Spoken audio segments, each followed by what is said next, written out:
Kenapa sih Tuhan diam saja? Kenapa Tuhan izinkan hal ini terjadi? Dan perjalanan iman saya belajar memang tidak semua yang kita hadapi selalu kita temukan jawabannya di saat dimana kita membutuhkan jawaban tersebut.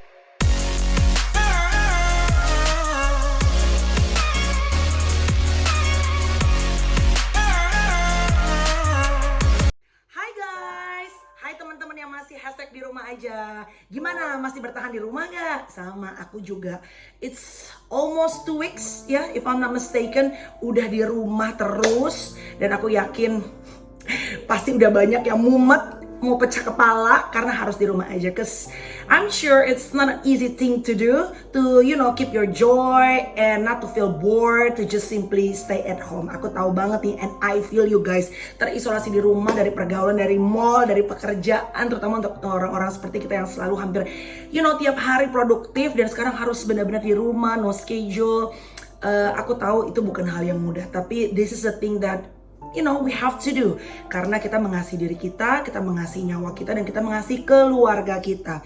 Dan teman-teman, video kali ini sengaja pengen aku share ya, untuk bisa mengencourage teman-teman, dan juga bukan cuma teman-teman yang nonton aja, tapi juga mengencourage imanku secara pribadi. Cause I know, iman itu seperti juga fisik, seperti juga badan. Kita harus latih setiap hari, dan melatihnya tentunya setiap orang berbeda-beda. Nah, video kali ini aku berharapnya bisa menjadi salah satu bentuk latihan iman ya, supaya otot iman kita bisa terlatih, kita bisa fokus pada hal-hal yang positif. Even though I know it's not easy, I know that ya. Tapi I believe there's always positive things in every circumstances.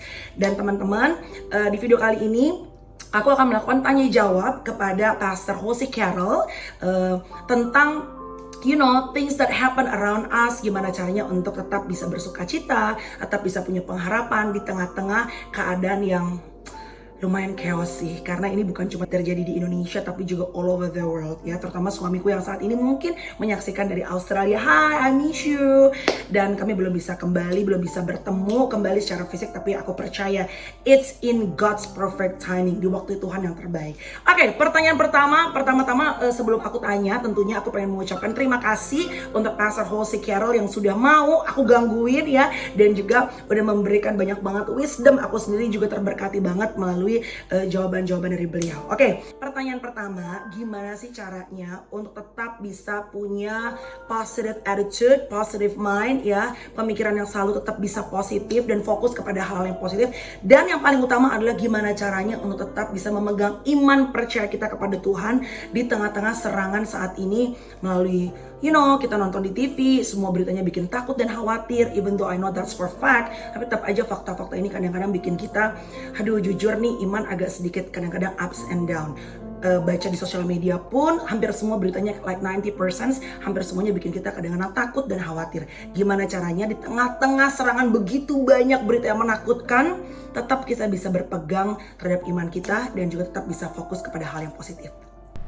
Oke, pertanyaan pertama, bagaimana caranya untuk bisa tetap keep of faith and positive mind di tengah-tengah serangan berita-berita dan sosmed yang sebagian besar membuat kita khawatir?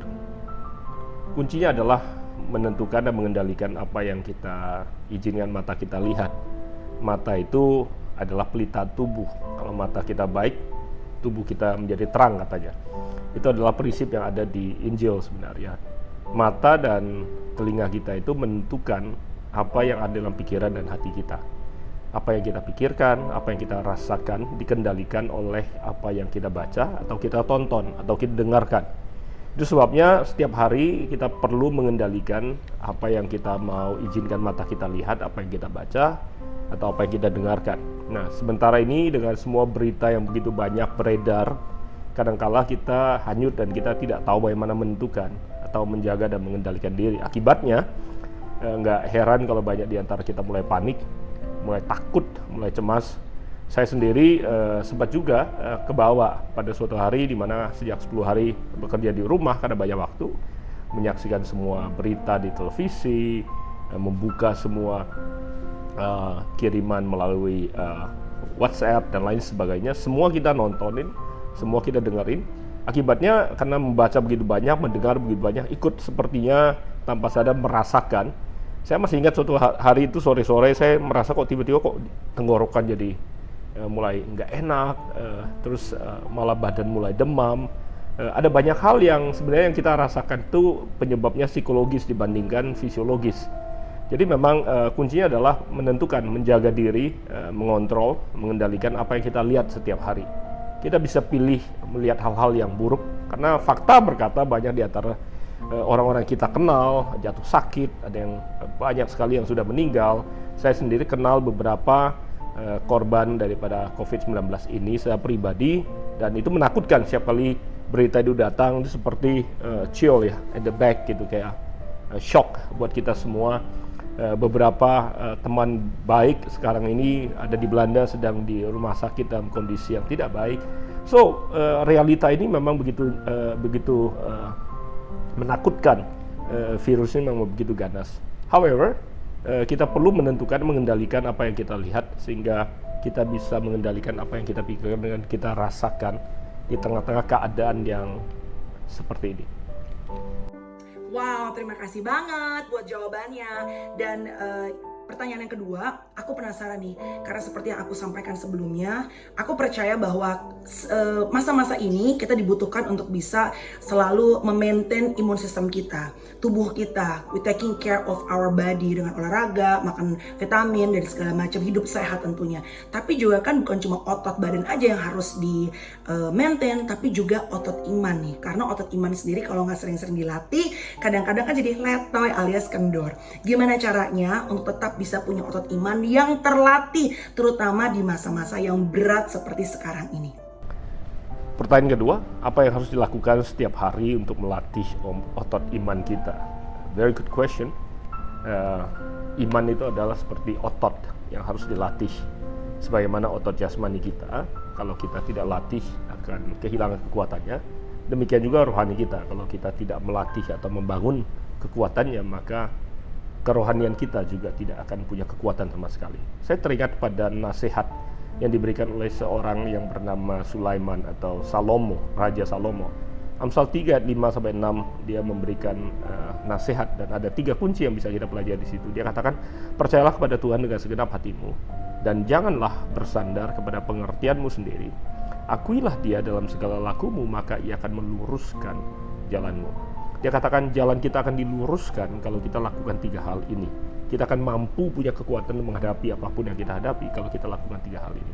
Dan dia katakan, pertama, percaya kepada Tuhan dengan segenap hati, bukan cuma separuh hati, tapi segenap hati. Yang kedua, tidak bersandar pada pengertian atau kekuatan kita sendiri, intelijensia sendiri, kecerdasan kita. Yang terakhir, akui Dia dalam segala laku. Saya akan jelaskan dari yang ketiga dulu. Dikatakan akui Dia atau libatkan Dia sebenarnya tepatnya. Kata mengakui Dia dalam bahasa aslinya bicara soal hubungan yang sangat intim, di mana kita melibatkan Tuhan atau mengizinkan Tuhan ada dalam bagian yang paling dalam diri kita, dalam setiap aspek kehidupan kita. Tidak ada yang bisa menghalangi. Intim itu bahkan intimnya seperti seorang suami dengan seorang istri. Dan kata asli daripada keintiman inilah yang menyebabkan seseorang bisa berbuat atau melahirkan hubungan yang seperti itu. Jadi hubungan kita dengan Tuhan sifatnya adalah hubungan yang sangat intim, di mana tidak ada yang menyelubungi, menutupi antara kita dengan Tuhan. Itu yang membuat kita bisa mengizinkan Tuhan meluruskan perjalanan kita. So, libatkan Dia. Itu cara pertama untuk saudara membangun iman saudara. Yang kedua, tidak bergantung kepada pengertian kita sendiri, kemampuan kita sendiri. Hari-hari seperti ini, kita semua merenung kembali apa yang penting. Uang nggak bisa buat banyak. Popularitas, keberhasilan, pencapaian, semua yang kita kerja keras selama ini kejar, ternyata menghadapi virus yang tidak kasat mata ini saja kita tidak bisa buat apa-apa. So what really matters to us? Dan itu sebabnya dikatakan bahwa janganlah bergantung pada apa yang selama ini kita andalkan, tetapi tidak lagi bergantung kepada kita, tetapi kepada Tuhan. Bergantunglah kepada Tuhan, tidak bersandar, itu artinya tidak bergantung kepada pengertian dan kemampuan dan kekuatan kita sendiri, bersandar pada Tuhan. Nah, datang pada puncak dan inti daripada apa yang tadi dikatakan, yang ketiga adalah justru yang terutama adalah percaya kepada Tuhan, trust in the Lord, percaya kepada Dia. Nah, semua kita tahu bahwa kita harus percaya, tetapi pertanyaannya adalah bagaimana secara praktis kita melakukannya. Saya kasih contoh seperti ini. Mempercayakan Tuhan itu seperti ibaratnya kita punya beban yang selama ini kita pikul. Dan mempercayakan Tuhan itu artinya kita menyerahkan, berserah secara total apa yang selama ini kita pikul dengan kekuatan kita sendiri, bersandar dengan kemampuan kita sendiri, sepenuhnya kita serahkan dan kita percayakan kepada Tuhan.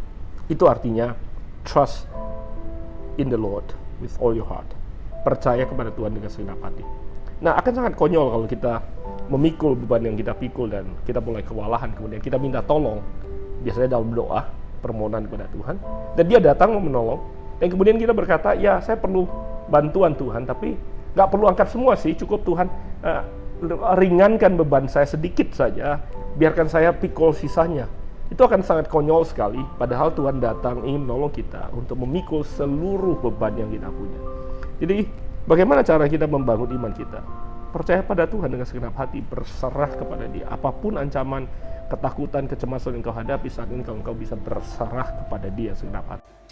Aku percaya bahwa hidup kita itu kan kita harus selalu bisa menjadi garam, harus selalu bisa menjadi terang buat dunia. Artinya kehadiran kita itu harus berimpact, terutama impact yang positif, bukan yang negatif pastinya. Terhadap lingkungan sekitar kita, terhadap orang-orang yang ada mungkin dekat dengan kita. Nah, in the meantime, kita kan sekarang ini terisolasi dari pekerjaan, dari pergaulan, dari dunia gitu. Semuanya dilihat dari mungkin sosial media. Gimana caranya supaya kita tetap bisa menjadi garam dan terang buat dunia, bisa tetap impactful dalam keseharian kita, walaupun kita sedang terisolasi mungkin di rumah, alias hashtag di rumah aja. Oke, pertanyaan ketiga.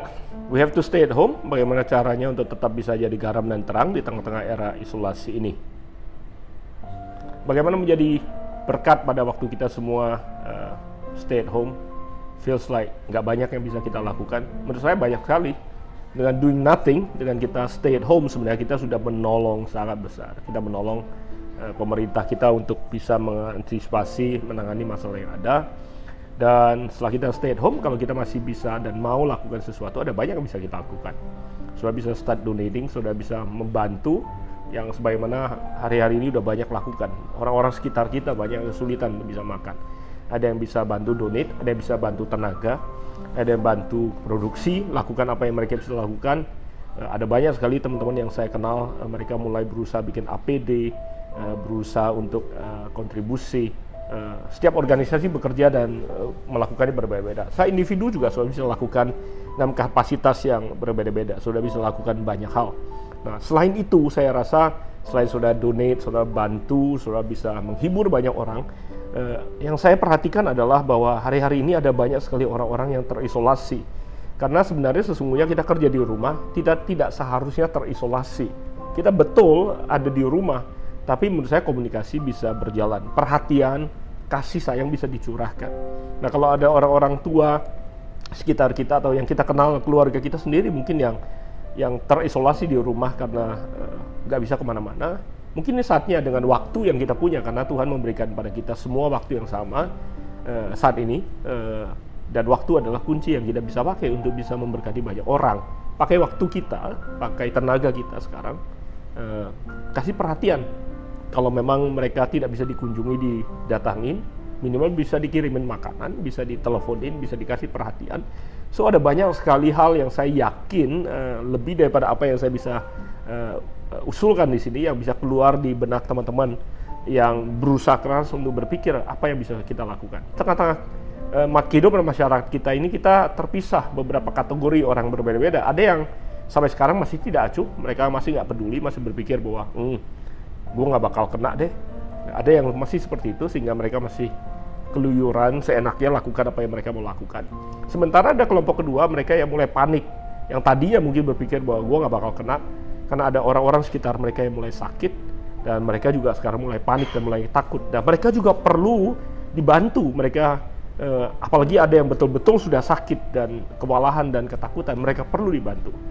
Tapi saya juga ingin katakan di sini bahwa kita semua tidak harus stuck di tahap takut. Kita bisa membuka pikiran kita. Misalnya contoh, kemarin saya dengar teman anak saya tested positif sebenarnya, tapi dia nggak sakit, dia tidak ada symptoms. Memang bisa jadi carrier sehingga dia harus isolasi di rumah 14 hari, tapi dia tidak ada symptoms. Nah, pada waktu pertama kali saya dengar itu, saya mulai cari tahu tentang keberadaan daripada virus ini. Dan kita semua sekarang mungkin sudah tahu bahwa ternyata ada banyak di antara kita yang bisa melawan virus ini, dan kalau kita bisa melewatinya 7-14 hari, malah badan kita jadi immune. Dan kalau kita bisa melewati itu, kita adalah orang-orang yang bisa menolong mereka yang masih dalam keadaan terjebak ketakutan ataupun mungkin butuh pertolongan. So, apa yang kita bisa lakukan? Look at ourselves, lihat sekeliling kita, di sekitar kita ada banyak sekali orang-orang yang bisa kita bantu. Tadi saya sendiri di kompleks perumahan saya memberikan vitamin C kepada mereka yang ada di cleaning service, ada di security. We do whatever we can. Kasih mereka makanan. Teman orang-orang yang dulu sering saya pakai jasanya untuk bekerja dan sekarang tidak bisa saya datangkan ke rumah saya karena social distancing. Saya berusaha untuk memberkati mereka atau memberikan mereka bantuan keuangan, walaupun jasa yang mereka selama ini berikan tidak bisa saya pakai saat ini. Mereka yang selama ini mungkin datang memberikan pijatan buat saudara, membersihkan rumah saudara, mengerjakan kebun saudara, atau apa saja yang selama ini jasa yang mereka berikan yang tidak bisa mereka berikan. Dan akibatnya mereka tidak punya penghasilan. Ini saatnya saudara bisa memikirkan tentang mereka kalau saudara mampu, apalagi kalau saudara mampu. So I think dia banyak sekali hal yang sudah bisa lakukan. Be creative. Nah, pertanyaan keempat nih, boleh dong di-share beberapa mungkin ayat-ayat firman Tuhan ya yang ada di Bible yang mungkin aku yakin nih bisa banget menguatkan kita, atau bahkan bisa kita capture, kita taruh menjadi bagian di handphone kita. Jadi saat kekhawatiran dan ketakutan itu datang, kita bisa baca berita dan segala macam. Ini bisa menjadi ibaratnya charger dari iman kita. Setiap kita baca, setiap kita lihat, ini bisa menguatkan kita. Karena aku percaya bahwa iman yang kuat itu adalah timbul dari pendengaran dan juga pendengaran akan firman Tuhan. Yang keempat, minta firman, ayat. Oke, beberapa ayat favorit saya. Ibrani 6:19-20. Pengharapan itu adalah sauh yang kuat dan aman bagi jiwa kita yang telah dilabuhkan sampai ke belakang tabir, di mana Yesus telah masuk sebagai perintis bagi kita ketika ia menurut peraturan Melkisedek menjadi imam besar sampai selama-lamanya. Pengharapan itu seperti sauh jangkar yang kuat dan aman, dan dia kuat dan aman kalau kita labuhkan, kita tempatkan pengharapan kita di dalam Tuhan di balik tabir. Pertanyaannya, kita taruh pengharapan kita di mana? Kalau di uang, nggak kuat. Di orang, nggak kuat. Di harta, apalagi. Di kuasa dan posisi, tidak akan pernah kokoh dan aman. Bisa bergeser, bisa berubah. So, kalau pengharapan dalam Tuhan, pasti akan kuat dan aman. Yesaya 41 ayat 10. Janganlah takut, sebab aku menyertai engkau. Janganlah bimbang, sebab aku ini Allahmu. Aku akan meneguhkan, bahkan akan menolong engkau. Aku akan memegang engkau dengan tangan kananku yang membawa kemenangan. Dia bilang janganlah takut, sebab Tuhan tahu kita akan takut. Dia nggak pernah bilang kita nggak akan takut, kita akan takut. Tapi dia bilang jangan takut. Dan dia tidak hanya bilang jangan, tapi dia bilang kenapa kita jangan takut. Dia katakan sebab aku menyertai engkau. Kalau kita bisa percaya penuh dan menyerahkan semua beban kita, dipercayakan pada Tuhan, saya percaya itu adalah anugerah yang paling besar. Sudah susah tidur, obat tidur yang paling ampuh adalah berserah kepada Tuhan. May God bless you. Amsal 14:27. Takut akan Tuhan adalah sumber kehidupan, sehingga orang terhindar dari jerat maut. Mazmur 18:30. Adapun Allah jalannya sempurna, so God is perfect in His way. Katakan Allah itu jalannya sempurna. Janji Tuhan adalah murni. Dia menjadi perisai bagi semua orang yang berlindung padanya. Dia menjadi perisai. Tuhan menjadi perisai bagi semua orang, bukan hanya orang Kristen. Dia menjadi perlindungan bagi semua, perisai bagi semua orang yang ingin berlindung padanya. Kejadian 9 ayat 12 dan 13 itu ayat favorit saya.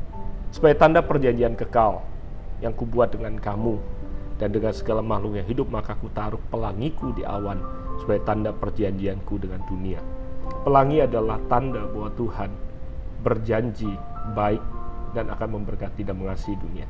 Setelah air bah selesai, pelangi adalah tanda bukti janji Tuhan akan kebaikannya pada kita semua. So hari-hari ini kita nggak tahu mengapa awan begitu kelabu dan apa yang kita alami begitu berat badainya. Tapi saya selalu percaya bahwa suatu hari, sebentar lagi, pelangi itu akan muncul. Pelangi pengharapan yang kita nantikan semua. Wah, bagus banget. Aku terberkati banget dengan jawaban-jawabannya. Terima kasih banget, Pastor. Dan pertanyaan terakhir nih, pertanyaan pamungkas. Ini sebetulnya pertanyaan aku dari lubuk hati terdalam. Dan aku yakin ya, ini juga pastinya mewakili banyak sekali teman-teman yang mungkin sedang nonton yang juga merasakan hal yang sama. Kadang-kadang saat kita berjalan di tengah-tengah badai, sulit sekali loh untuk bisa mengerti apa sih maksud dan tujuan Tuhan. Dan mengerti apa janji Tuhan dalam hidup kita. Karena aku pribadi ngerasanya kadang-kadang kita udah berdoa, kita udah berusaha untuk spend time sama Tuhan. Kadang-kadang emang benar-benar gak dengar suara Tuhan dan it's just too hard for us to understand His plan and His purpose. Karena balik lagi kita kan sebagai manusia punya kekurangan dan punya limitation, punya keterbatasan. Nah, gimana caranya di saat-saat berat seperti sekarang ini, di mana everywhere we go, everywhere we see, kita cuma dengernya orang COVID-19, you know, the people that we know yang juga takut sama Tuhan, orang-orang kita kenal takut akan Tuhan juga terkena, ada beberapa. Kemudian juga ada beberapa yang mungkin akhirnya menjadi korban dari COVID-19, they passed away gitu. Padahal kita mungkin ngerasanya, why God, kenapa orang-orang yang baik ini, orang-orang yang hidup dalam Tuhan kok justru mereka bisa menjadi korban. Nah, it's just too hard for me sometimes, walaupun kita pegang iman dalam kesadaran kita untuk bisa mengerti jalan pikirannya Tuhan, untuk bisa mengerti janjinya Tuhan, untuk bisa melihat apa sih yang Tuhan mau, terutama di tengah-tengah badai seperti sekarang ini. Pertanyaan terakhir, bagaimana bisa mengerti janji Tuhan di musim berat seperti ini? Memang tidak semua yang terjadi dalam kehidupan kita mudah untuk dipahami. Banyak orang berusaha untuk menafsirkan. Kenapa sih? Mengapa sih Tuhan izinkan ini terjadi? Pada saat beberapa hari yang lalu, saya dengar ada beberapa pendeta yang saya kenal yang gugur dalam perjuangan mereka melawan penyakit ini. Dan mereka meninggalkan keluarga mereka, meninggalkan gereja yang digembalakan. Kita waktu mendengarnya juga sedih sekali. Dan tentunya lumrah untuk kita datang dalam pemikiran, kok bisa? Kenapa sih? Kenapa sih Tuhan diam saja? Kenapa Tuhan izinkan hal ini terjadi? Dan perjalanan iman saya belajar memang tidak semua yang kita hadapi selalu kita temukan jawabannya di saat dimana kita membutuhkan jawaban tersebut. Saya belajar untuk mempercayakan segala sesuatu dan mempercayai Tuhan atas apapun yang terjadi. Sebuah kisah yang saya diingatkan oleh istri saya yang dicatat di Injil, sebenarnya cerita tentang sebuah pengalaman murid-muridnya naik sebuah kapal pada waktu itu di tengah-tengah malam mereka sedang menghadapi badai yang sangat besar, dan pada waktu mereka temukan bahwa Yesus sedang tertidur santai di dalam kapal, mereka agak sedikit kesel sebenarnya. Sepertinya mereka komplain, kok bisa sih lu tidur kira-kira seperti ini, kenapa sih lu nggak bantu, nggak nolong kita? Yang mereka lupa adalah bahwa Yesus ada di kapal mereka. Yesus tidak meninggalkan mereka sendirian menghadapi badai. Jadi buat kita semua, walaupun kita sedang ada di badai yang sangat berat dan besar, saya tahu mudah untuk mata kita lihat ke badai dibandingkan melihat Yesus yang ada di kapal kita. Namun saya harap dengan apa yang saya bagikan sih bisa menolong kita menyadarkan kepada kita semua bahwa Tuhan itu tidak diam, Tuhan itu tidak tidur. Sebenarnya walaupun di Alkitab menulisnya dia sepertinya tidur, dia tahu apa yang terjadi. Dia tidak meninggalkan kita, dia ada di kapal bahtera kehidupan kita.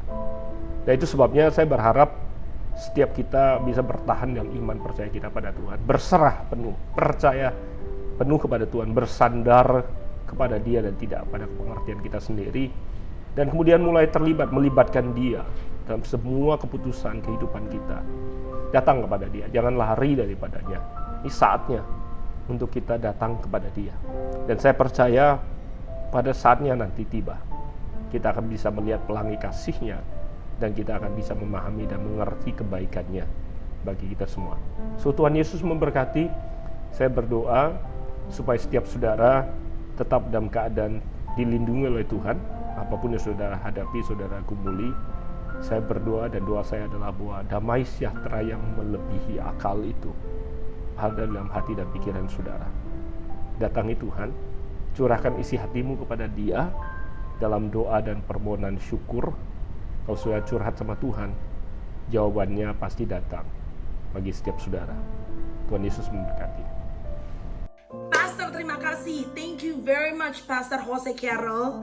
I feel, oh my God, so blessed with listening every single words that coming from your mouth. As always, ini adalah merupakan wisdom atau kebijaksanaan dari surga.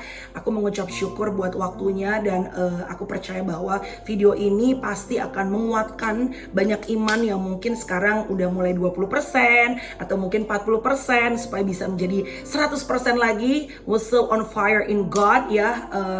At the end of the day, aku percaya bahwa pertolongan kita hanya kepada Tuhan. Kita nggak bisa lari, seperti tadi Pastor udah sampaikan. Di masa-masa ini kita menyadari apa yang paling penting. Ini benar banget, ini mengingatkan aku banget bahwa kadang-kadang kita terobsesi untuk mengejar karir, mengejar popularitas, mengejar impian, mengejar harta, mengejar mobil Lamborghini. Tapi at the end of the day, in this kind of situation, nggak ada satupun yang bisa tolong kita. Popularitas nggak bisa tolong kita, bener banget. Mobil mewah kita nggak bisa tolong kita. Rumah kita yang berhektar-hektar, sepatu kita yang banyak banget itu nggak bisa menolong kita. Because our help is only come from God. Pertolongan kita hanya datang daripada Tuhan. Terima kasih Pastor buat waktunya. Terima kasih buat wisdomnya. Teman-teman yang udah nonton juga terima kasih. Tetap berpengharapan dalam Tuhan. Do not lose your faith, especially in this hard times ya. Tetap pegang iman kita. Jangan lupa, otot iman sama seperti otot badan. Setiap hari harus dilatih dan fokus kepada hal-hal yang positif, hal-hal yang bikin kita ketawa, hal yang bisa bikin kita happy lagi. Cause our joy is our strength. Kekuatan kita itu adalah sukacita dalam hati kita, dan sukacita yang kita letakkan di bawah kaki Tuhan. Teman-teman, terima kasih. Aku percaya, dan ini juga salah satu pesan aku. Let's prophesizing right every morning when you wake up. Setiap pagi saat teman-teman bangun, ini adalah kekuatan kita. Karena aku ngerasanya aku bukan orang yang mengerti gimana caranya how to figure out and how to solve this problem of this pandemic. Aku cuma bisa taking care of my health, untuk keluargaku, nggak bisa ikutin apa yang pemerintah bilang untuk stay at home, di rumah aja. Tapi kita punya kekuatan. Aku percaya bahwa kita bisa berimpact terhadap keadaan ini. Setiap pagi teman-teman, aku percaya ada kuasa, ada power dari mulut kita. Perkatakan bahwa every morning that this pandemic COVID-19 will be finished very soon. Mungkin teman-teman mau memperkatakan bahwa akhir minggu ini ya, bahwa pandemi COVID-19 ini akan segera berakhir, asal jangan ada keraguan. Let's speak over our faith. Aku percaya setiap bangun pagi, aku ajak semua teman-teman untuk memperkatakan dengan iman kita, activate our faith, okay? Perkatakan bahwa COVID-19 ini akan segera berakhir, yes. Akhir minggu ini ya, supaya minggu depan kita boleh kembali lagi bekerja, cari nafkah. Teman-teman yang menjadi victim dari COVID-19 boleh kembali lagi beraktivitas, boleh sehat, boleh dipulihkan oleh Tuhan. Bahkan tes dalam hidup mereka bisa menjadi testimoni atas kebesaran Tuhan yang begitu luar biasa. Dan yang paling penting lagi juga adalah everything can be back to normal. Kita bisa ketemu tanpa perasaan paranoid satu dengan yang lainnya. Kita bisa cipika-cipiki, and I believe it's gonna happen very soon in the name of our great God. Thank you very much for watching. Keep our faith, and I'll see you on my next video. God bless you. Don't forget, keep your joy. Hati yang bersukacita adalah obat yang paling mujarab. Bye guys.